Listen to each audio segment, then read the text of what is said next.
So this little recipe is for the person who on my peanut butter cookie recipe asked for an oatmeal cookie recipe. So this is my oatmeal and raisin cookie recipe. You're gonna start with just a cup of flour and then add kind of like 1/2 to 3/4 teaspoon of baking powder and baking soda to it. Stir that together until it's basically just blended.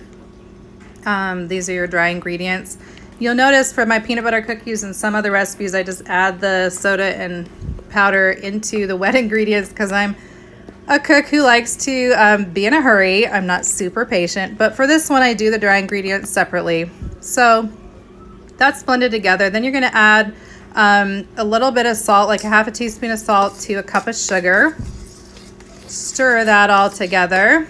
And then you're gonna add to that 1/2 cup of melted butter. Actually, you should be adding room temperature butter, but guess who did not take the butter out? So I just melted it in the microwave, which is fine. It works. Again, if you're in a hurry and you're impatient and you don't want to wait for that butter to soften to the point where you can cream it, then just melt it in the microwave for about 40 seconds or whatever, and then you'll be good to go. So go ahead and stir that together until it's blended. So then you're gonna add an egg, which is hard to do with one hand while I'm filming with the other hand.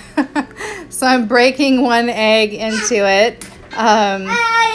Just add the whole egg and go ahead and stir that together. A fork works better than a spoon, but if you stir it vigorously enough, a spoon can get that egg blended into your sugar, butter, tiny bit of salt combo there. So get that stirred up till it's kind of fluffy, well blended. I'm not using any fancy equipment here at all, just a bowl and a spoon. So, and then you're gonna add, okay, I don't have vanilla extract. Usually I make mine with about 1.5 teaspoons of vanilla extract. So what I'm substituting is nutmeg. You can always substitute a little dash of nutmeg for vanilla. And then also I'm putting a little bit of butterscotch extract, but not much because I don't want to taste the butterscotch. I just want it to be a little undertone. So it's a candy flavoring, and I'm just adding a little bit of that. And then I'm adding molasses. So you can actually use brown sugar if you have that on hand, but I just used pure cane white sugar and then added some molasses to it. And you're gonna smell all those delicious flavors together as you're stirring this: the molasses, the nutmeg, the little butterscotch, the butter, the sugar, the egg.